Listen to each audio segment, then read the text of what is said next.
Anda dari film ini seperti apa? Dari susahnya. Aku jadi Alex ini karakternya merupakan seorang chef, rekan kerjanya Chef Reza yang diperankan Jerome. Kita mungkin backgroundnya nggak ada di film, tapi kita waktu pre-production kita bikin konklusi memang temenannya mungkin udah cukup lama, udah nyari school bareng apa segala macem. Dan sebenarnya dua tokoh ini sama-sama ambisius sekali ya orangnya. Chef Reza pengen stand out, Alex pun pengen overtake pencapaiannya segala macem. Jadi ya bisa bilang teman tapi nggak terlalu teman. Itu kan aku. Aku Pak Hoso yang punya warung terkenal di Jawa, terus karena sudah umur, jadi tiap masak selalu ditulis akhirnya resep itu berguna. Walaupun aslinya nggak bisa masak. Kalau sendiri kalau aku berperan sebagai Dinda itu dia mantan pacarnya Reza dan dia juga anak dari Pak. Spoiler. Aku berperan sebagai Dika ini cucunya Pak Hoso dan punya warung masak terkenal di Indonesia. Aku Wali Triani berperan sebagai Catherine. Catherine itu ajudannya Pak Subroto, bapaknya Dinda. Dia misterius lah, tokoh misterius di film ini. Nanti ada terjadi sesuatu sama Catherine. Dan aku Jerome berperan sebagai Nesa. Dia adalah seorang chef profesional dan mempunyai impian untuk menjadi yang terbaik. Oke.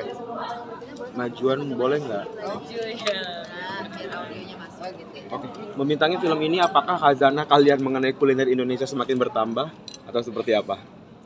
Ya pasti akan bertambah karena kita jadi juga mulai mengulik makanan yang ada di Indonesia, yang ada di sekitar dalam arti kayak di Jawa.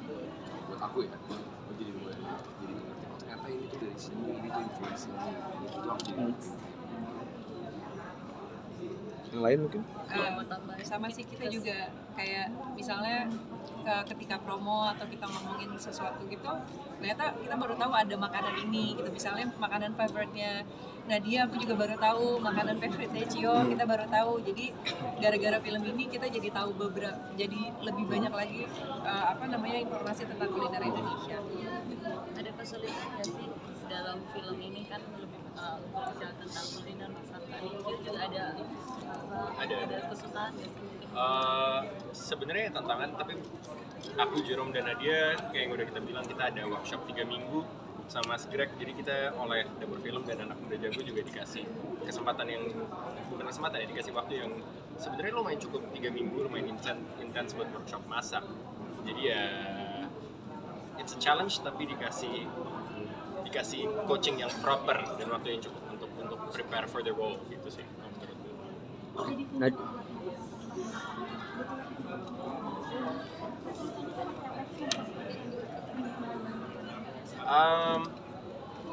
Kita latihan 3 minggu, termasuk Sabtu Minggu juga nggak sih? Kayak Sabtu Minggu juga kita tetap latihan waktu itu Sabtu Minggu. Dibawa pulang juga chopping boardnya, baksonya. Jadi kita preparationnya lumayan intense. Untuk motong pun kita kayak misalnya motong wortel sama motong timun itu kan teksturnya beda, cara ngomongnya juga beda segala macam.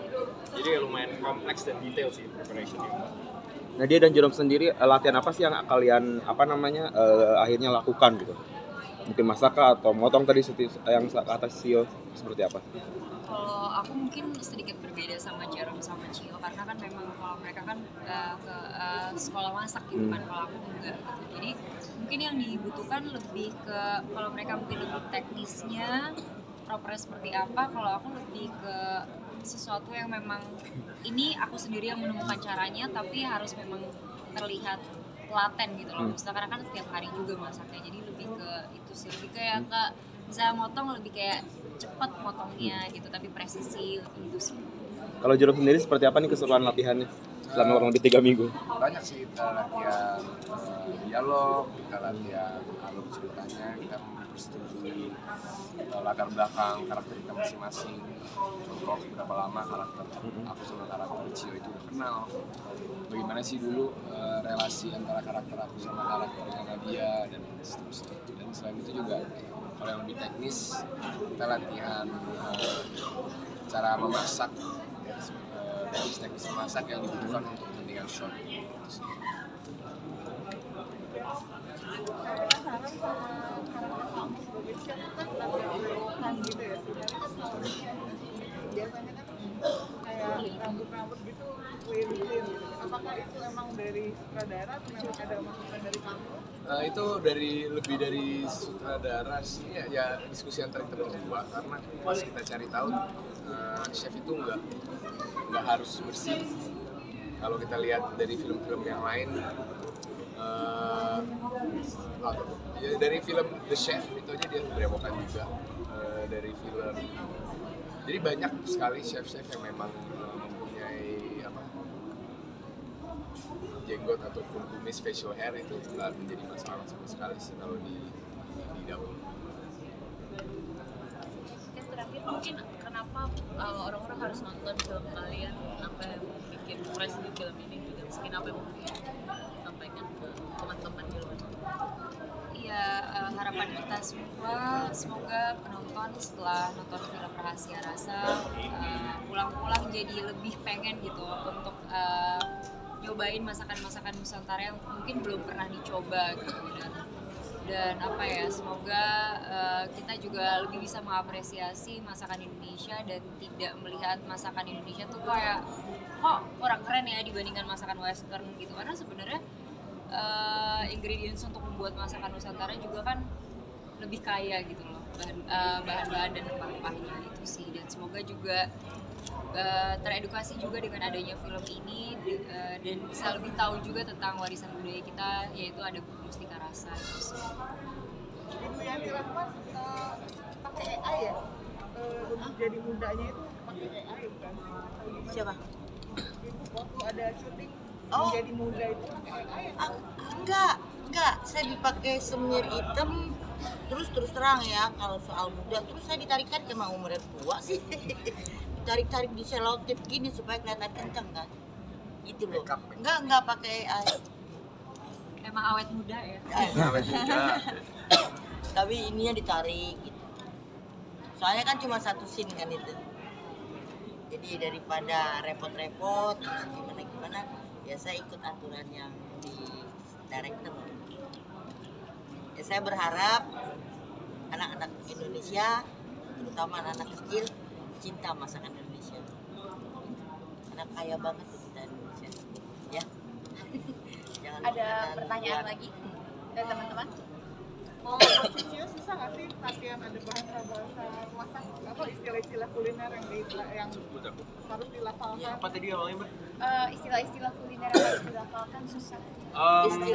Istilah kuliner ya? Enggak sih, tapi karena aku dan Jerome bukan professional chef, jadi kita lebih harus belajar situasi di dalam dapur profesional tuh kayak gimana, gesture-nya, cara chef ini berkomunikasi, dan juga kayak misalnya di dapur itu kan ada hierarkinya banget ya, jelas chain of command-nya.